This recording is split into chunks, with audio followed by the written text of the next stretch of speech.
Today's class will continue with our discussion of homeowners insurance. We have a few topics here.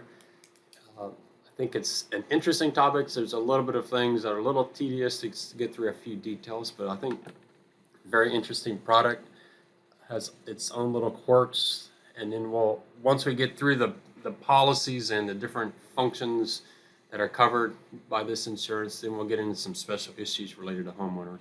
So last class, remember, we covered the first few sections of the policy, the preliminary section, and then section 1, which is the property coverage. We covered coverage A, which is dwellings, coverage B, which is other structures, those that are not connected to the main dwelling, which has a lower limit. We talked about personal property. We'll get into personal property a little bit more when we talk about the article rider and endorsements. So we got up to coverage D. Coverage D is a very important coverage. It's the coverage related to loss of use. And what loss of use means is some covered peril has happened and you cannot get to your house, or you cannot live in your house. It's not livable. It will pay for you to live somewhere else in an apartment or a hotel room. So while the property is damaged, you can substitute it with some other dwelling that you pay for, or that this policy will pay for. You might have heard the term additional living expenses, or ALE. It's to maintain your normal living standards while your dwelling is not accessible, and the property doesn't have to be damaged to get this coverage, because it's possible to have a peril where you cannot get to your house. Maybe a bridge has been blown out by a hurricane and you can't actually get, maybe you live on an island or someplace, you just cannot get to the property. Maybe the road's been destroyed or something. So your own property does not have to be damaged for this coverage to hit. Again, it is set as the percentage of dwelling. So that's why that dwelling and what's actually in the dwelling is so important, that you get that right and fully understand it. Now, ALE can be a huge issue in major events. I remember with Hurricane Andrew back in the 90s, one of its biggest expenses was additional living expenses. And in fact, most catastrophe models did not have that hurricane causing nearly as much loss as it caused. And one of the reasons was when you have a large area all destroyed at the same time, it gets really expensive to rebuild houses because it overwhelms the construction industry. And so it takes a very long time to rebuild houses. If you're rebuilding one house, no big deal. You hire a construction firm and they rebuild it, fix it in a few months. But when many houses have all been destroyed, it can take a very long time. So people were living in apartments and in hotels for a long time. So with Hurricane Andrew, it added a lot to the cost. And so insurance companies had to go back and reassess their catastrophe models for this additional living expenses. When you have an event that's that widespread, destroys that much property all in one location, even the hotels and the apartments are damaged. So even those buildings, there's no places for people to go, and that's somewhat of the damage of Hurricane Andrew. Obviously, people had to just go much further away to find those places to stay, and so it was very expensive. And so catastrophe models had to be updated to address that much higher cost. Now, there are other coverages in homeowners. One is debris removal. So if the neighbor's tree falls but doesn't cause any damage, if there's no covered peril, then it doesn't cover that. But if there's damage to the property, then debris removal is covered. Reasonable repairs. Anything costs that you incur to try to protect the value of the property so that there's no further loss. I remember helping a gentleman. His house was in the Medina Dam, looked like it might collapse, and there was a huge flooding. So he rented a U-Haul and was moving his property away from his house to higher ground. Those type of costs can be covered by homeowners. He did not have flood insurance, so he wasn't covered. But if he had had the right insurance, it's possible that type of cost could have been covered. Trees, shrubs, and other plants can be covered. If the fire department has to come to your house and they have a charge, there's a limit. Those limits may have changed now. I'm using a fairly old standard contract, but whatever a typical fire department charge would be, that would be covered, and it's not subject to a deductible, obviously, because you don't want people saying, "Wow, should I call the fire department? Maybe I can get this fire out myself." The insurance company does not want you making those type of decisions to try to save a few $100s on your deductible. And again, as I mentioned, property removal can be covered if you're trying to get stuff away from the flood or away from the hurricane.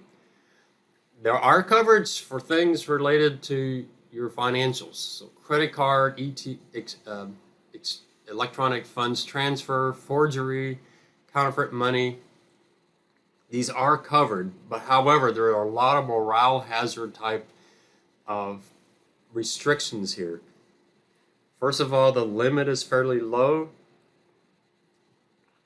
mainly because they want you checking your accounts, looking to make sure that your account hasn't been compromised. There's no coverage if the fraud is your fault for giving your card to someone else, another resident in your household.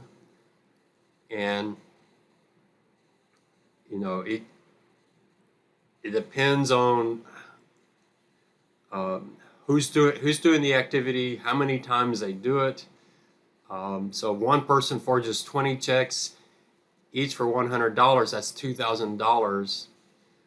Even so, only covered for $500. So these limits are there to limit you to one person's activity, mainly because they're trying to get you to check your accounts.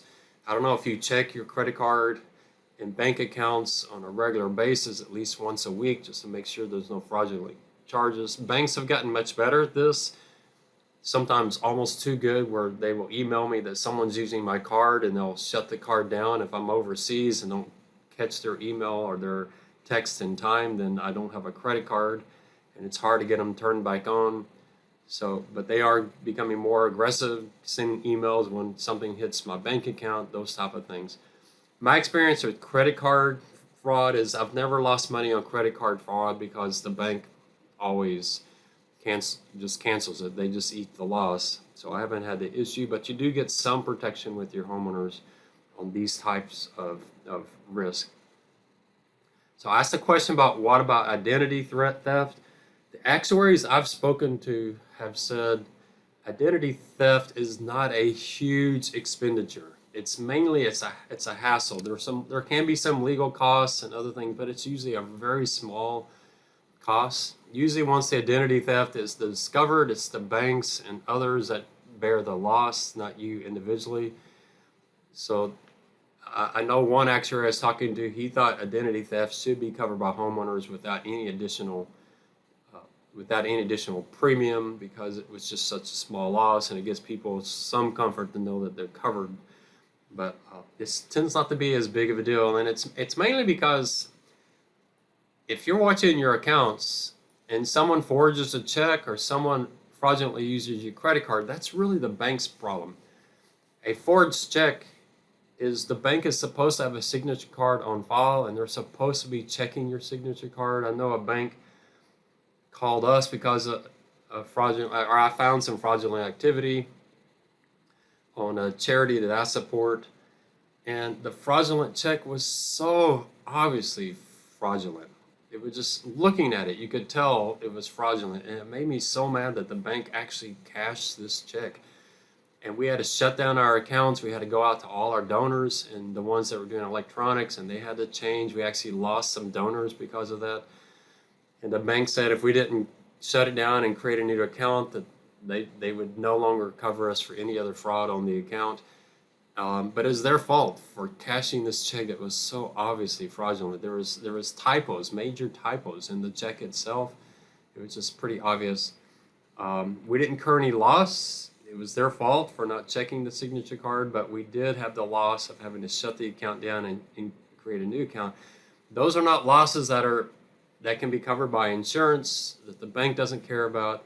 So losing donors because you have to shut down an account and open up a new account, the insurance doesn't cover that. So it's just a frustration of there's a lot of criminal minds out there, but it's just really, really critical that you're checking your accounts frequently.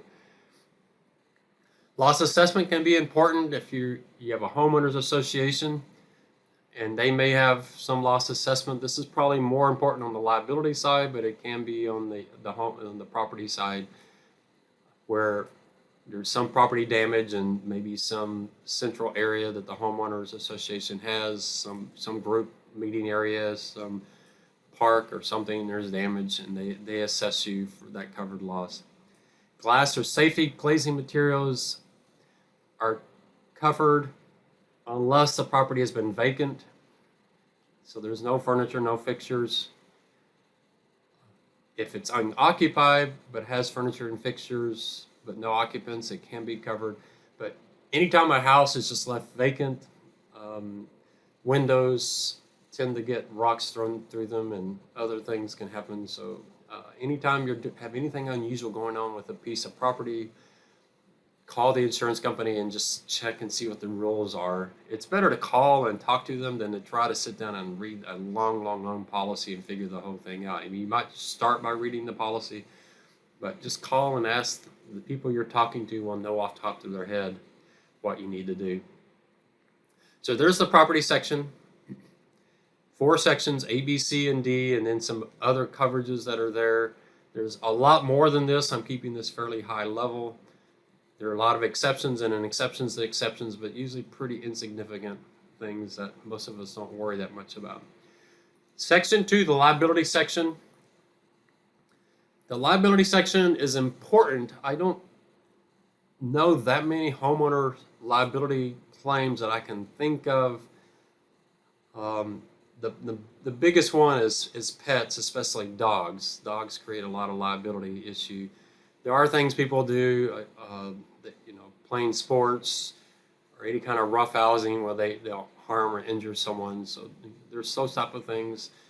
But they tend not to be, liability coverage tends not to be as big of a deal on homeowners as it is for auto. Obviously, it's quite significantly important on auto because auto is the most dangerous thing we do as far as our liability. But it is important. It's important to have. It's something to think about. I know a lot of people renting apartments don't buy any coverage because they don't have that much property to lose. But if you don't buy renters because you don't have property, just realize that you are exposed to the liability side and just be ready to have to face that. But again, it's what are you doing what related to living in an apartment or in a rental house that's creating liability that you might injure another person. There's 2 coverages here. We have coverage E and coverage F. F is kind of a minor one, but trying to avoid bad behavior. But let's look at coverage E is personal liability.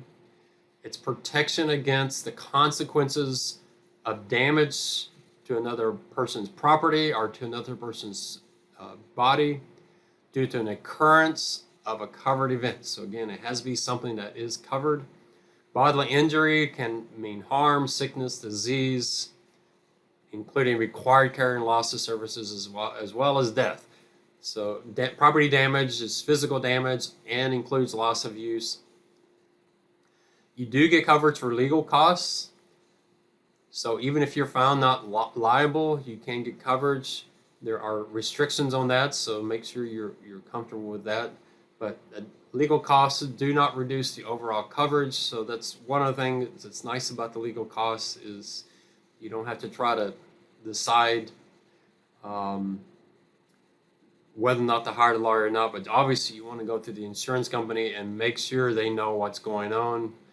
You never, with any type of insurance policy, never want to go out on your own to try to get your own legal work without talking to the insurance company, because there are rules in the policy that allows them to subrogate. It allows them to try to protect themselves. Since they're the one covering the loss, they're the ones who want to decide what type of legal protection are you going to get. So you always go to the insurance company first.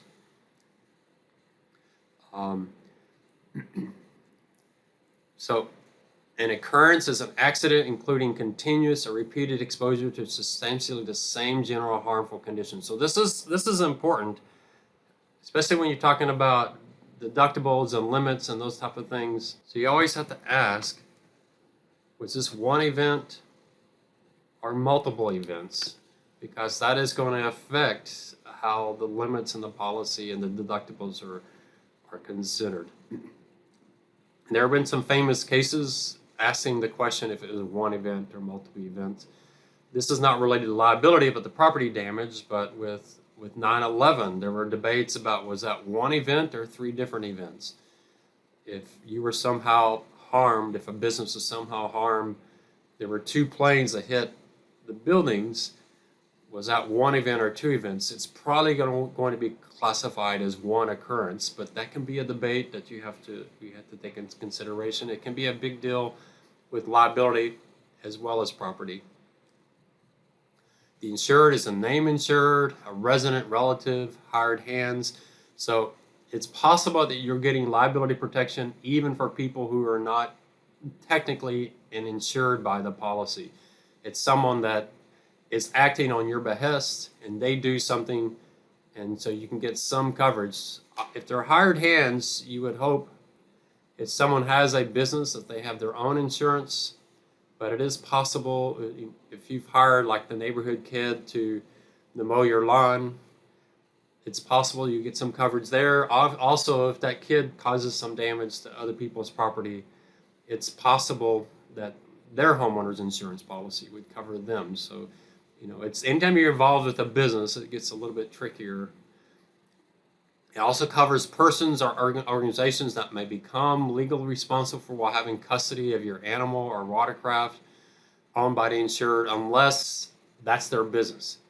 So if your neighbor is keeping your dog, then it can provide coverage to them. If a kennel is keeping your dog, the kennel does not get protection from your homeowners because they should have their own insurance. And again, pets, dogs especially, are a major percentage of this liability coverage.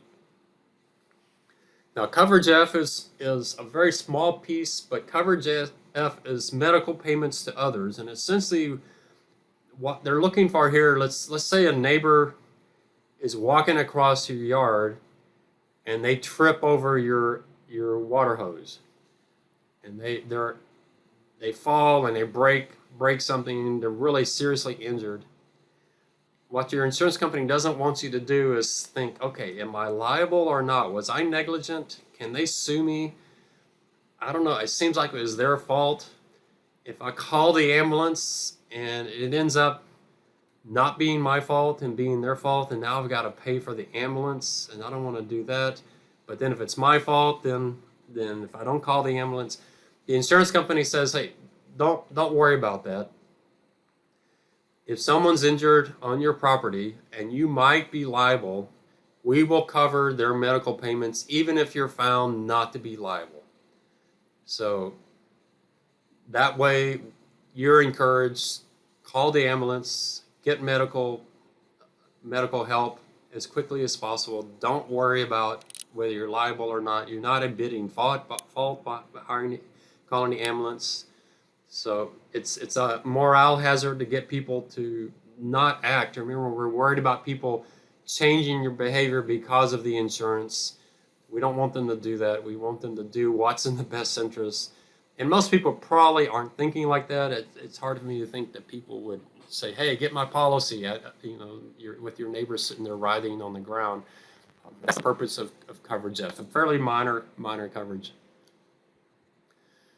So what's covered? The injured party has the insured's permission to be on the property, either expressed or implied. So trespassers are not covered unless it's like a neighbor's kid or something, someone who really can't make those type of decisions. Implied can include like postal workers or FedEx workers, those type of people that just imply that they have permission to be on your property, whether you've given it to them explicitly or not.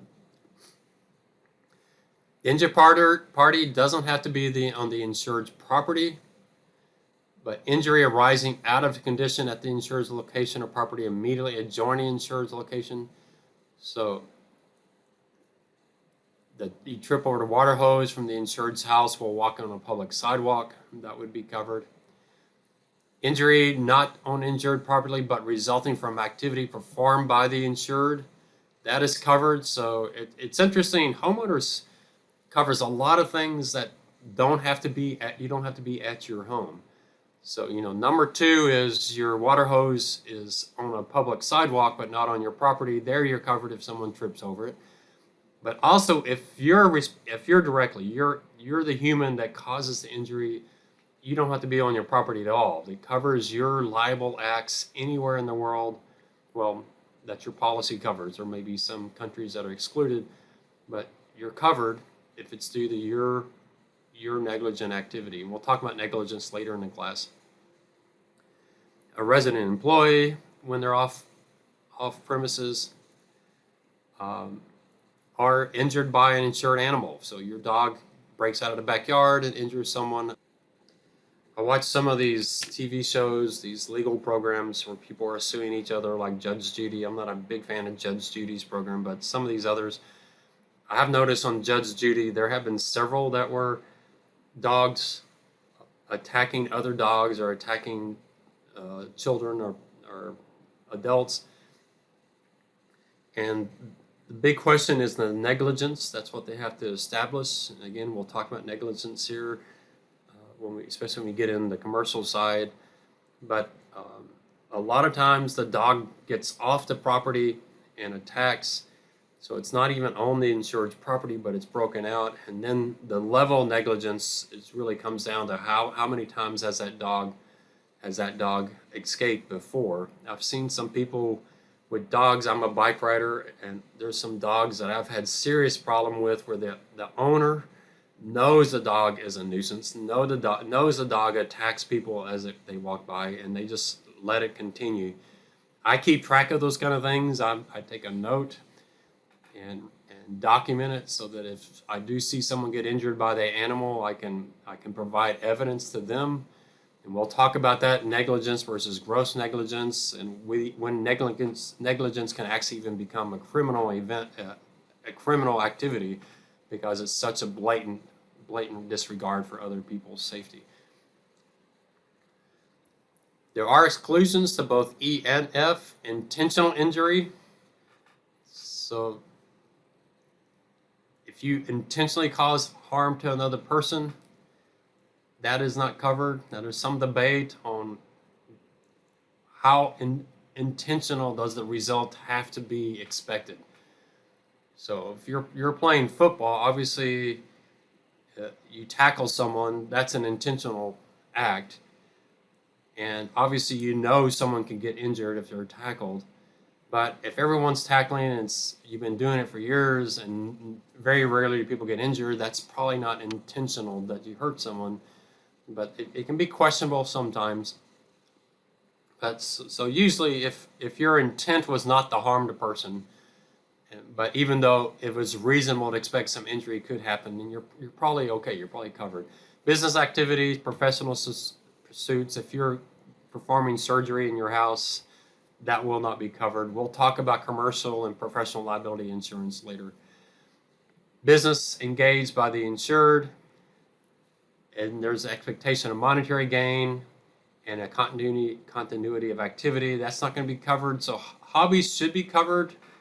Again, if you're not sure, if you're doing something unusual in your house where you are making money, but it's really incidental, I would call the insurance company and just say, hey, would this be covered by my homeowners? And document what they say, especially if they say, yes, it is covered. If you're occasionally baking cakes, and you do charge money for some of them, but it's not a major business, and then one of those cakes causes food poisoning and gets people really sick, is that going to be covered or not? If you're doing any kind of food and food poisoning is a major liability. So if you're doing that and for money, even if it's minor, check with the insurance company. Rental property is not covered unless it's only occasionally rented. and it's exclusively used as a residence. So Airbnb, again, I said, paper two, Airbnb and Uber drivers, these are interesting issues for homeowners. So this is a good example as you go on vacation and you use Airbnb to rent out your house. Does that cancel your liability insurance? Probably not if it's incidental. Professional services obviously are not covered. This last section, it's just kind of tedious. I don't know why I put all this in here, but not an insured location. So you have property that you own, but it's not insured. So, we say you're covered throughout the world. You do something, but there are exceptions. And the biggest exception is you own a piece of property and you decide not to insure it. That's when you have some risk. You have some exposure there. So you're insured if it's your residence or other premises that are in the policy declaration, that's fine. Or you acquire some property during the policy period and use it for a residence. You need to declare it as soon as it comes up, but it's still insured even before you declare it. A temporary residence, so you've got a family member living in a dorm, they would be covered if they mainly live in your residence when they're not in the dorm. Vacant land, other than farm, we're not going to talk about farm insurance in this class, but farm insurance, if you own a farm, you need separate type of insurance. If you're building a building, that's good. Other things, cemetery plots, burial vaults, if those somehow cause a loss, even though they're not declared in your policy, they can be covered. So if it's not an insured location, then your exposure is, you have coverage if you're on a piece of property you own and it's not insured and you're playing football and you injure someone, then you'd be covered. However, if it's a piece of property that you own and you don't have it insured and there's something on that property that's dangerous, like steep stairs, and that causes the injury, then you don't have coverage for that liability because you should have had that property insured.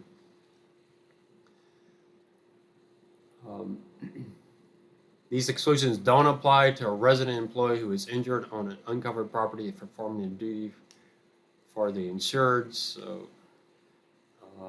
So you do have some coverage there if you have, someone who's doing work for you and they're not on a covered and they cause liability, unless it falls under the rules of workers' comp. So workers' comp is using exclusion for most insurance. All right, so we're talking exclusions. So the next exclusion is motor vehicles.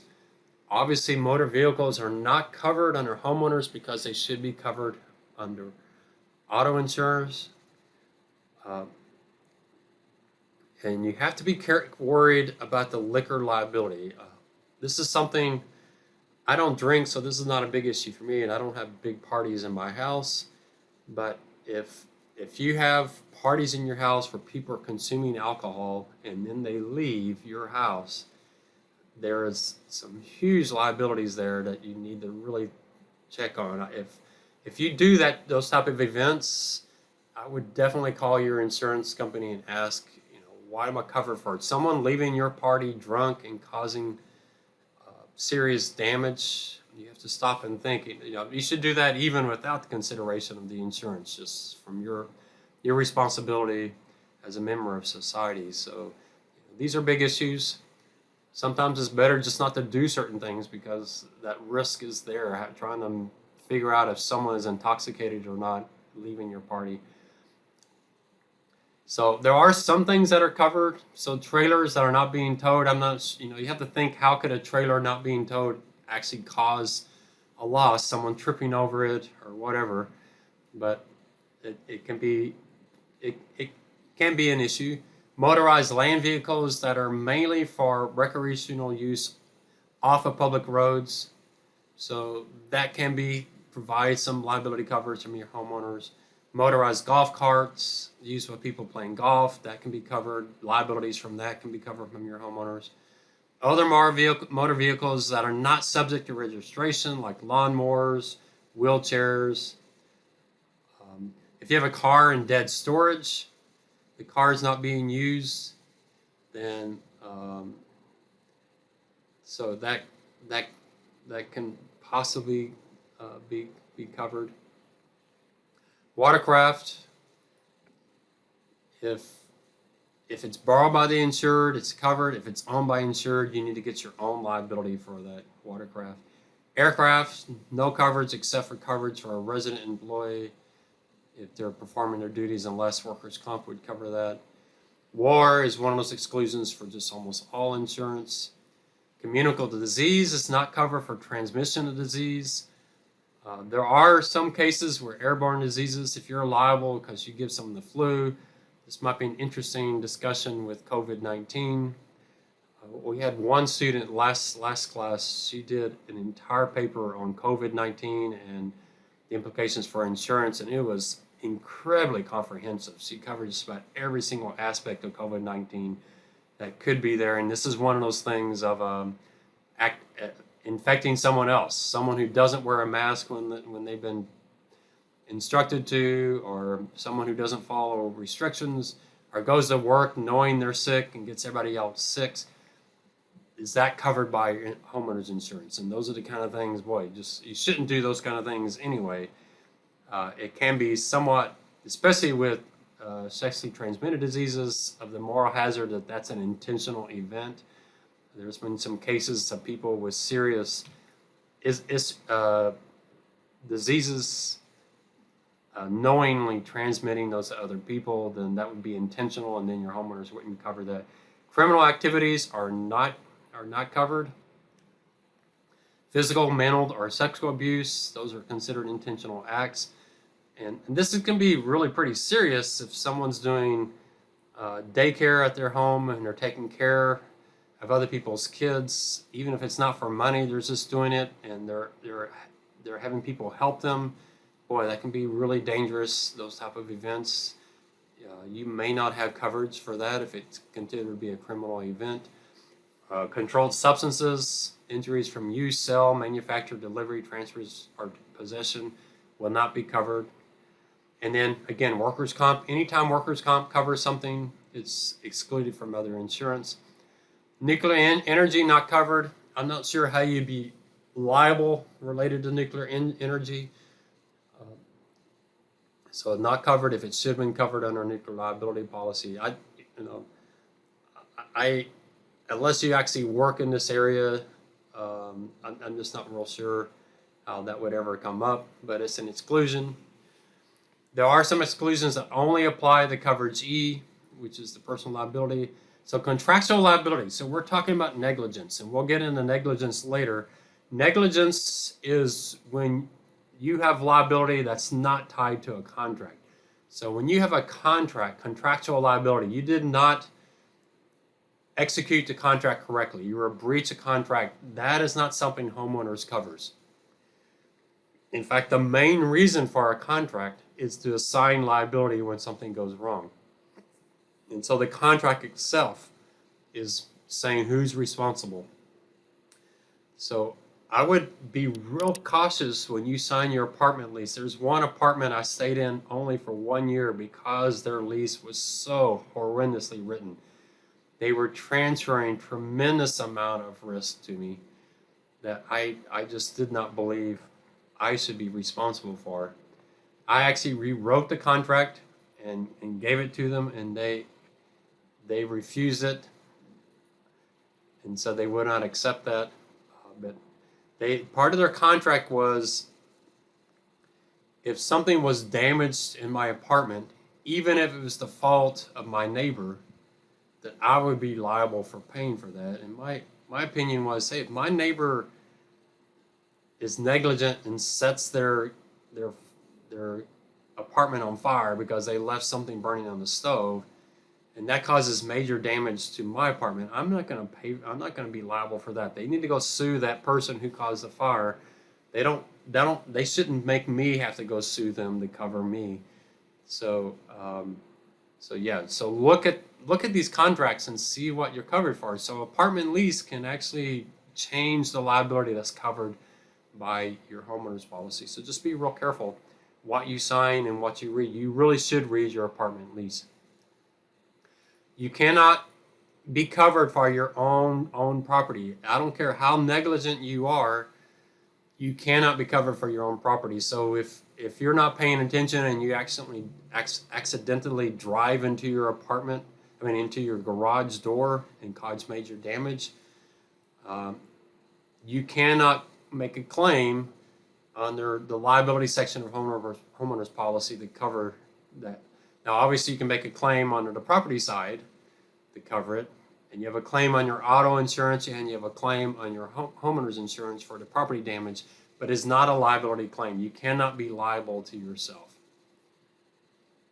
The care, custody, and control, property damage to property rented to, occupied, used by, or in the care of an insured is not covered. So again, we'll talk about, this is far more important when we get to auto insurance. So we'll talk about this a little bit more with auto insurance. What kind of coverage do you get with rental car coverage? And in bodily injury, again, to an insured, you can't be liable to yourself, so you need to have your own health insurance policy. You can't say, wow, I was really negligent and I harmed my spouse, so I'm going to sue myself and then have my homeowners pay for it. You can't do that. You need to have health insurance to cover that. Other coverages you get, we talked about claims expense, so the legal costs, those type of things. Premiums on required bonds, reasonable expenses incurred by the insured at the insurer's request, lost earnings. So anything, there's other costs here, interest on court judgments, first aid expenses, damage to the property of others, pay for damage to other property, even if the insurer was not liable unless it's covered under the property coverage. So you can see it gets pretty technical. Most of these things we don't worry about. There obviously have been cases that have come up where it gets really, really specific of exactly whose property was it, where was it, who was liable, who caused the damage. And then again, loss assessment. I think loss assessment is more important under the liability side than under the property side. If you think about a homeowners association, if a building gets damaged by a hurricane or something like that, that cost is probably not nearly going to be nearly as large as your homeowners association votes not to have a lifeguard at the pool, and then a kid drowns at the pool, and now there's this multi-million-dollar lawsuit. That assessment that comes back to you, that can be covered by your homeowner's insurance. All right, so there we got the property damage, we got the liability damage. So what perils are actually covered? So most of this relates to the property side. So the perils that are covered are obviously fire, lightning, windstorms. We'll come back to windstorms here. Hail, explosion, riot, or civil commotion, aircraft. Here we're talking about someone else's aircraft, not your aircraft, but a plane. And we have seen, I've been watching some of these plane accidents and the type of research done afterwards. It's really, really fascinating, as sad as these airplane crashes are. And there have been some airplane crashes into residential areas that cause major, major damage to buildings and homes. That would be covered. Vehicles, and we're not talking about your vehicle, but if someone else drives into your house, that would be covered. Smoke, you don't have to have a fire, so smoke damage, maybe your neighbor is burning leaves. Vandalism, malicious mischief, theft, volcanic eruption is covered, earthquake is not. So let's go back to a couple of these. So windstorms, so tornadoes, cyclones, hurricanes. Coverage is not provided if the damage is caused by wind, if you leave the door open or windows open. So let's say there's a hurricane coming and you want to be covered, so you just open all the doors and all the windows. That not covered. If the wind causes all that to open, then you are covered. On vehicles, I remember I used to live in North Austin, and there's a city right outside of Austin called Pflugerville. It's a much larger city today than it was back then. And on the road to Pflugerville, there was this house on on the corner. It was a street with the speed limit was about 55, and this house lived on the corner. And they had a car running into, usually someone intoxicated, running into their living room. I forget how many times it had happened, but it was more than once, 3 or 4 times. They actually had to put a barricade in their front yard to try to stop the cars before the cars would run into their living room. So it's certainly very possible, not for most of us, but it's possible in certain houses for a car to lose control and actually cause damage. Now, you would hope that their auto insurance would cover that, but if not, you do have property damage protection. Vandalism, malicious mischief, that's covered. However, there's no coverage if the property has been vacant for 30 days. And there are exclusions when it relates to rights. Now, I know like in 2020, we saw a lot of cases of protests that cause property damage. What does your homeowner policy cover and what does it not cover? That might be something interesting. If you wanted to, you look back at 2020, there were some very interesting cases of both property damage and liability. I know that one couple that took guns out and were trying to protect their property with guns, and that caused them all kinds of legal issues. So, there might be a paper there for paper 2. I don't know if you find enough stuff to talk about it, but certainly 2020 had everything. Very interesting scenarios. Theft. How do you know if the property has been stolen or just misplaced? So the burden of proof is on the insured. If it's theft of property occurs from the place one is living, then you're covered. And temporarily, if you're in a hotel or dorm, that's covered. It's not covered if the insured is a theft.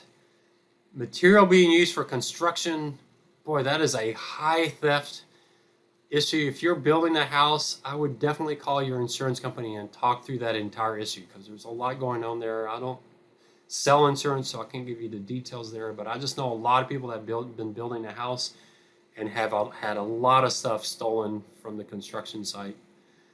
Theft from property rented by the insured to a non-insured. So there are things that are not covered related to theft. So, how do you prove property was stolen? Now, if it was lost, that can be covered by insurance as well. But probably the best thing to do if there's a theft is you call the police and you get a police report. That helps. If you've actually had your house broken into, the police report will convince. Like with me, when I had my car, the window smashed out and they took my bike. I had a picture of the window smashed out. I had a picture of the bike before it was stolen. I had the receipt for how much the bike cost. I had everything I needed to prove it. So it's pretty obvious that there is a case there. There is some fraud here. I remember a case at UTSA where they went to the guy's house. He said he'd been robbed. They went to his house. He wasn't there. So the adjuster said, well, I've got the address of his mom. I'll go to his mom's house and ask some questions. You just need to get some information. He goes to the guy's mom's house, and she answers the door and says, well, he's not here, but all of his stuff is in the backyard. And certainly he was in a lot of trouble because all the stuff he reported stolen, he'd actually moved to his mom's house. And that's a criminal, that's a felony. You go to jail for doing that. So this again is when I say it's extremely important that you walk around your home with a video with your iPhone or whatever you have, a camcorder, and film everything that you own. Take pictures of expensive items, receipts that you have. If you just bought a new refrigerator or whatever, take pictures, put them out there on the cloud. Get the video out there in the cloud. Don't store stuff on your computer at home, because if you have a major fire, then your proof for what you own is now destroyed as well. So get that proof, very, very important. Volcanic eruption is not something we worry about in Texas. There are a few places, obviously, but earthquake is not covered. So earthquake is covered by a separate policy. So, if you live in an area, and we do have earthquake exposure in Texas, there is, when I lived in Austin, they have the Balcones Fault. There are fault lines in Texas. They've been fairly dormant for a very long time, but they could move at any time, and homeowners policies will not cover that. And most people in Texas do not have earthquake insurance. So then we get to the broad. So there's the limited coverage, which, you know, if you think about this list, it covers most of the things most of us would think about. Then you have broad perils. So what we're talking about here is just the basic perils plus these additional ones. And these are the ones that I think, man, these are pretty rare events, especially for those of us in Texas. But falling objects, the weight of ice, snow, or sleet. So you have, you know, in a cold area, I guess in Texas we got some snow this January in certain parts of Texas. So those type of things would be covered. Accidental discharge or overflow of water or steam from plumbing, heating, air conditioning, fire, protect the sprinkler system or household appliance. It's not covered if it occurs off premises, or if it causes losses and then causes losses on premises. Now we're going to get into this a lot more. One of the special issues we're going to talk about with homeowners insurance is the mold issue in Texas. And even though that issue is not a big deal today, it's such an eye-opening issue for the insurance industry. Especially I want the actuarial science majors to understand the special issues that actuaries have to face with things like the mold issue in Texas. And it was a special issue in Texas with this accidental discharge, where the insurance has to ask, well, what's the period of time that the coverage is? What if this discharge of water happened 7 years ago and now the mold is happening today? So we'll get into that issue. That can be very, very important. Sudden accidental tearing apart, cracking, burning, or bulging for appliances.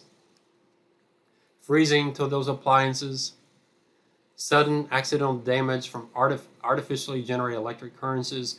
Power surge is something I know has been an issue, especially there was a big issue with desktop computers for the longest time. You have a desktop computer plugged in and there's a power surge.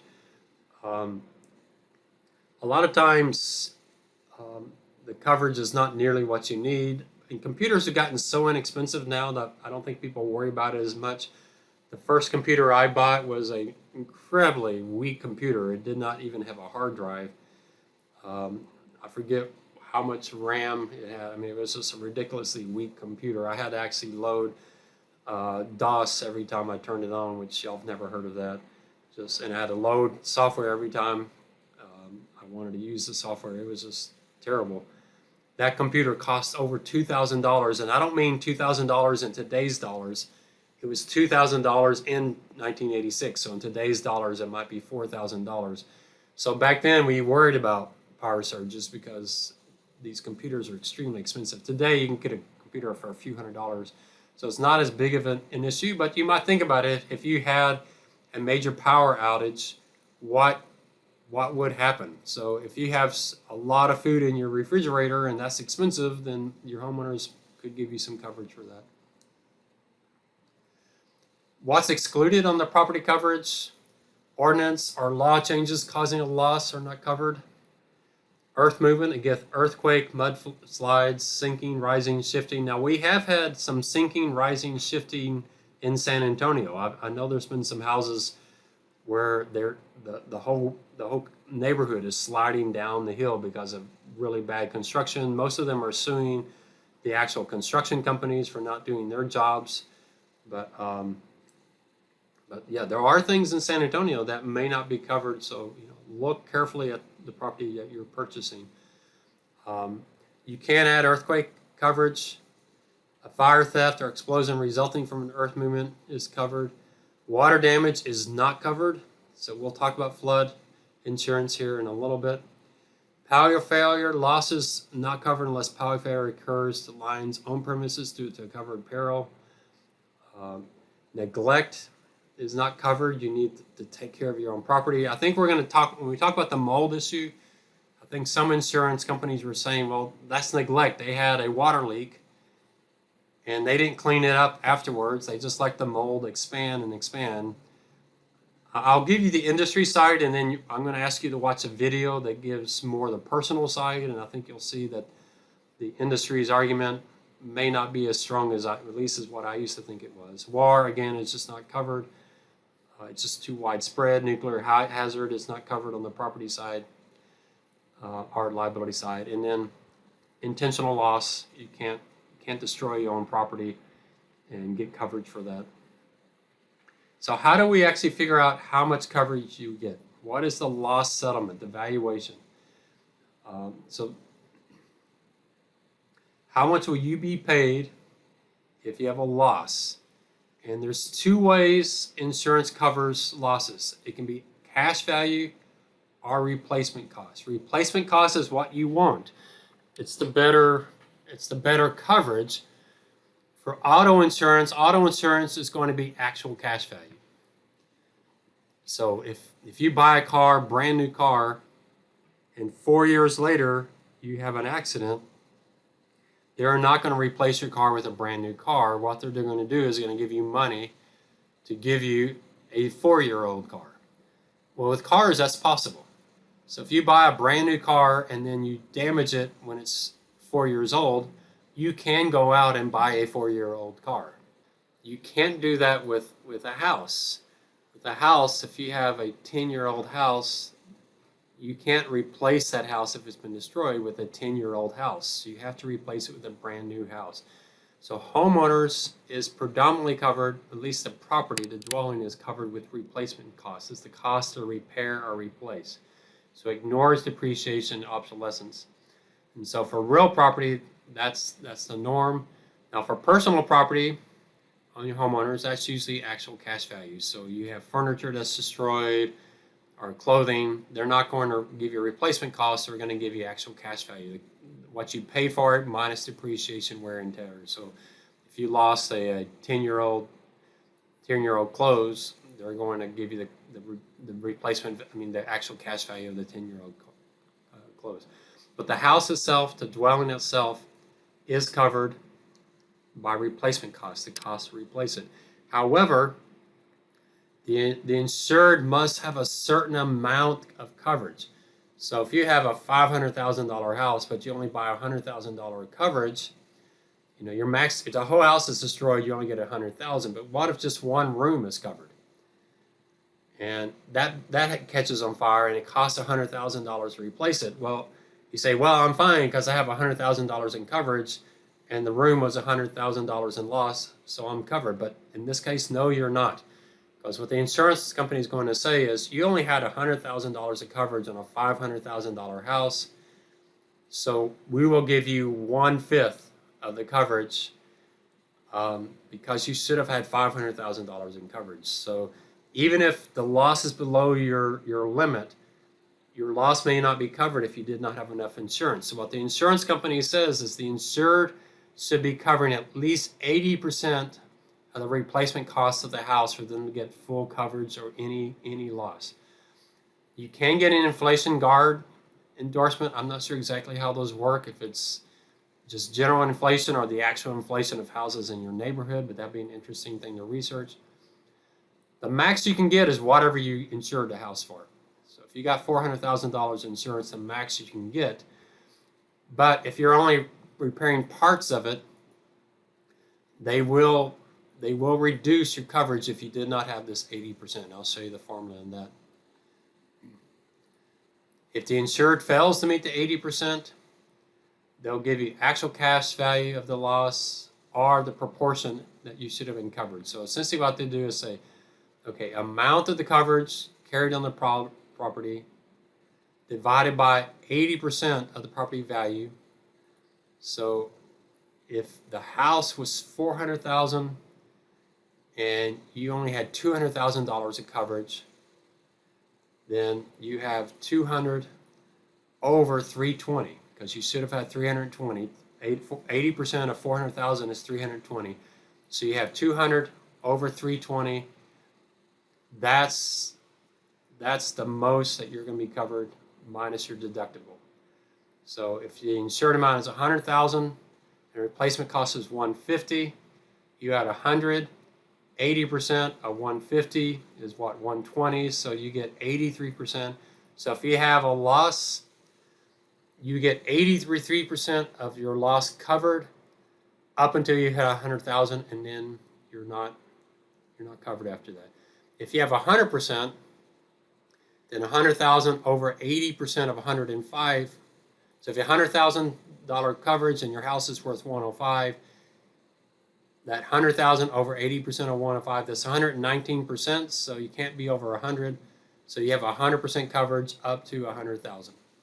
So if your whole house is destroyed and it costs $105,000 to replace it, then you essentially increase your deductible to $5,000 because it's only going to cover $100,000 of your loss. The insurer is required only to use common materials and methods. They're not required to replace with costly, outdated material. So if you have some special kind of hand-carved stair railing, they're not required to replace that exactly. So the insured would be forced to purchase replacement cost coverage amount greater than the market value of the home. For older homes, the insured pays to get home back to livable condition, not to get precise pre-loss conditions. So, this could be an issue. I've seen people buying these older homes with, really unique kind of antique kind of stuff in it.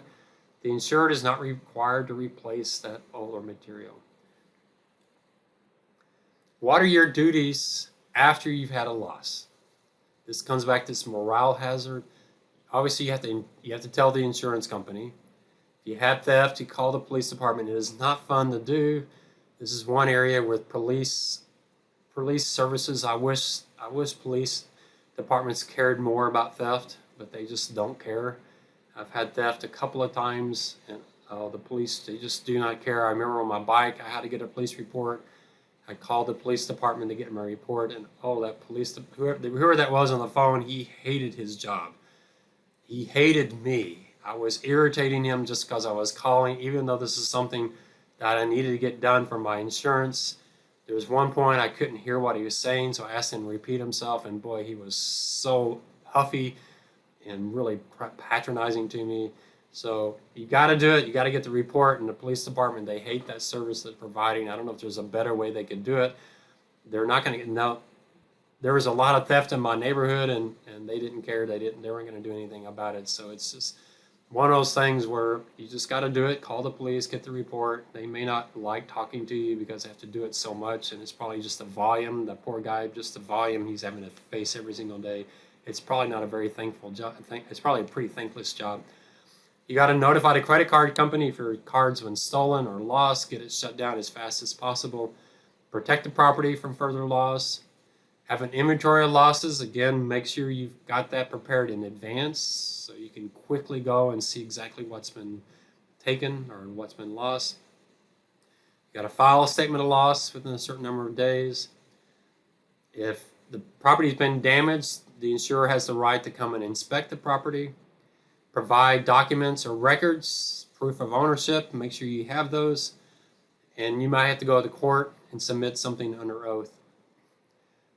The insurer has the right to repair or replace rather than give you cash. So that's always their choice.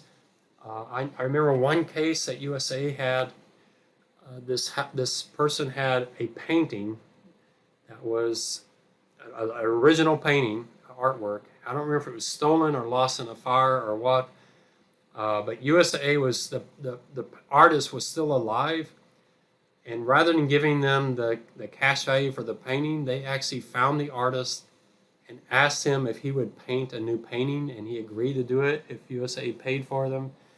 And so, that's talk about great service. So they actually got the artist to paint a whole new painting, and the homeowners were fine with that.